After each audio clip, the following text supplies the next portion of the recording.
السلام عليكم ورحمة الله وبركاته. أهلا ومرحبا بكم في قناة دكتور فادي الدواجن. اللهم صل وسلم وبارك على سيدنا محمد وعلى آله وصحبه وسلم. صل على رسول الله عشان نكسب حسنتين. هتخسر كتير لو متابعتناش الدورة ديت. الدورة اللي فاتت عملنا خلطة هنأكل منها الفراخ وعدلنا عليها. إن شاء الله أنا عامل لكم مفاجأة الدورة دي. أنا شغال على المفاجأة.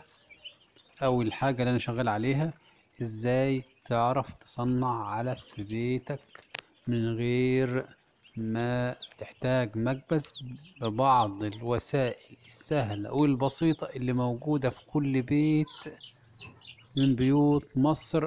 إن شاء الله يومين على يوم السبت كده هوريكم التجربة ووريك تطبخ العلف إزاي وتنتج علف إزاي وتعرف تصنعه إزاي.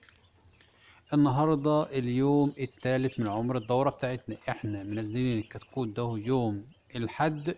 يوم الحد كان يعتبر يوم استقبال، ما بنحسبش ان عمر الكتكوت عدى عليه الاثنين الثلاث، والنهاردة الايه اليوم الاربعاء.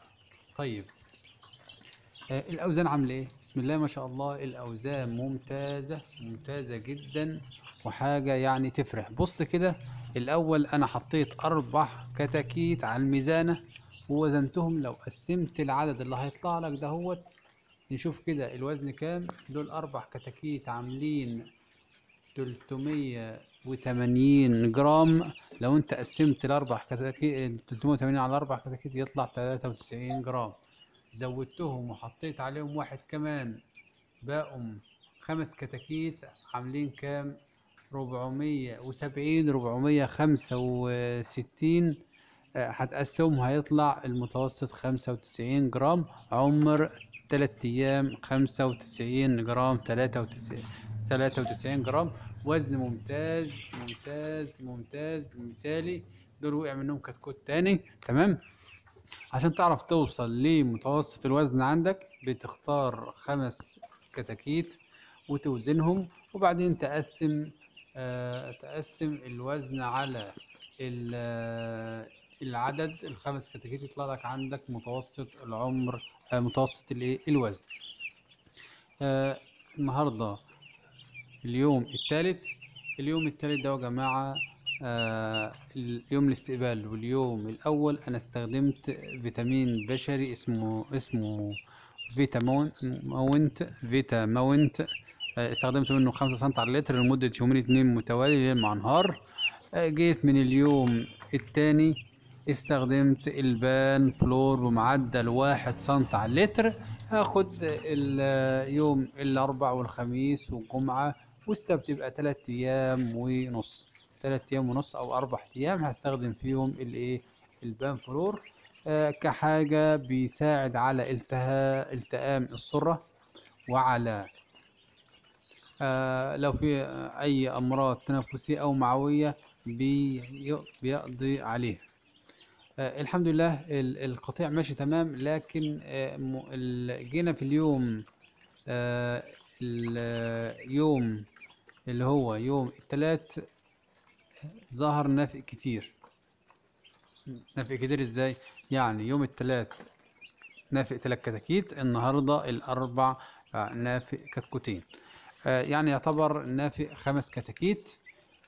في دورة من الدورات حصل معايا كده، نفق معايا في أول عمر 9 كتاكيت، اداني في بعث بعد ال5 كتاكيت ما نفقهم ما حصلش نافق تاني خالص غير كتكوت واحد فرخة في آخر العمر، واداني أوزان ممتازة. إن شاء الله أنا بتفائل خير. أما الكتكوت ينفق وهو صغير عمر يوم عمر 3 أيام مش مشكلة.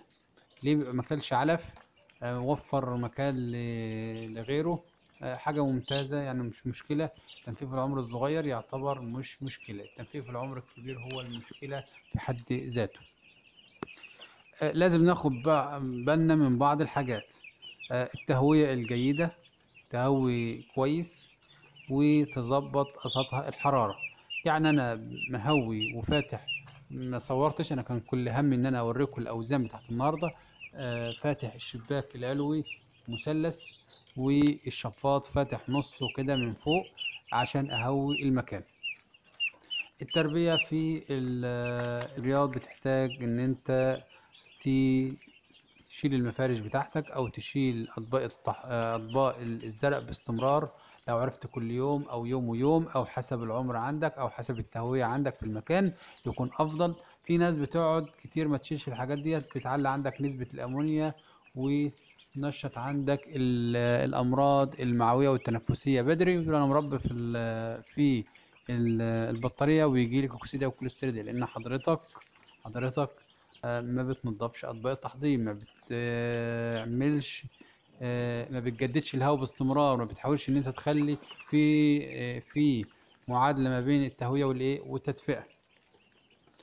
آه، برضو التزاحم والعدد الزيادة في البطارية ممكن يؤدي لعملية إصابة ببعض الأمراض المعوية والتنفسية. عشان كده الكتكوت اللي معانا ده إن شاء الله على يوم السبت إن شاء الله هنوسع له، ياخد هنوسع كمان مساحة. كل ما توسع الكتكوت بيقل معاك الأمراض المعوية، وبتقلل معاك الأمراض التنفسية، وبيقلل معاك السردة، وبيخلي الكتكوت يعرف ياخد راحته في المكان، يعرف ياخد راحته فين في المكان. يبقى التهوية الجيدة مع التدفئة الجيدة، التوسعة في الأماكن. هنيجي عند عمر 5 أيام ونبتدي نسحب أطباق التحضير، عشان الفرخ بيعتبر وهو صغير بياكل في طبق التحضير، وبيعمل حمام برضه في طبق التحضير زرع يعني. فالفرخ بياكل زرع ملوث بعلف ملوث بالزرع او عليه زرع. كل ده بيعلي نسبة السموم في العلف. ده رقم واحد. تاني حاجة بيؤدي لإصابة القطيع بالأمراض المعوية وقت مبكر جدا.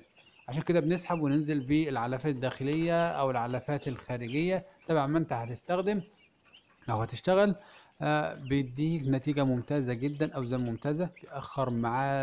بيأخر معاك الإصابة بالأمراض التنفسية والأمراض الإيه المعوية. آه، التوسعة زي ما قلنا. بعد كده يا جماعة لازم تكون مظبط المية بتاعة الإيه الكتكوت. يعني أظبط المية بتاعة الكتكوت، ركز معايا. حاول في الفصل الشتاء المية بتنزل ساقعة، بتنزل ساعة. طيب المياه الساعة دي بتأثر على الكتكوت، بتأثر على على الكتكوت. يبقى أنا أجيب برميل أو جردل وأحطه في ركن من العنبر، وأغطيه كويس وأخليه ياخد حرارة المكان. كل ده حاجات مهمة لازم تكون عندك علم بيها. علم بيها وتستخدمها على طول. اطباق التحضير ديت ما ترميش فيها علف بزياده، علف اول باول. ليه؟ عشان الفرخ بتحط له علف ياما، العلف بياخد حرارة المكان، بيكسر بعض الفيتامينات اللي فيه. برضه بيتلوث بالزرع بتاعه، يقوم كتر العلف يؤدي الإصابة بالأمراض المعوية. ما أحط علف أول بأول، يقوم العلف اللي تحطه يستهلك، العلف اللي أحطه يستهلك أول بأول. يبقى أنا كده بقى بدي علف نظيف، معلش أي مشاكل. حاول ان انت على عمر ال5 ايام او 6 ايام تشيل تسحب الشبك من تحت، الشبك التحضير من تحت الكتكوت. طب اسحب شبك التحضير ليه؟ الشير واللايك يا جماعه بالله عليكم، الشير واللايك بالله عليكم يفرق معانا كتير. بسحب شبك التحضير ليه؟ الواحد الحاجه اللي بيلاحظها لازم يقولها للامانه والناس تستفيد منها. شبك التحطيم بيكون الفتحات بتاعته ضيقه، وتحته الشبك اللي هو الأساسي الفتحات بتاعته كبيرة. نتيجة لدي الفتحات الزرع بيكون عالق ما بين فتحات الشبك، لأنه رئتين اتنين. حضرتك برضو بتسحب المفارش بتاعتك أو بتشيل أطباق التحطيم بتاعتك، وبرضو يكون عندك ريحة في المكان. تقول لي الريحة دي جاية منين وإيه السبب؟ السبب الرئيسي هو وجود ايه يا جماعه؟ وجود شبك التحضير فوق شبك الاساسي. بيعلى في بعض الزرع يوم يدي معاك يدي معاك ريحه في المكان، ويدي معاك عدم نقاء في المكان.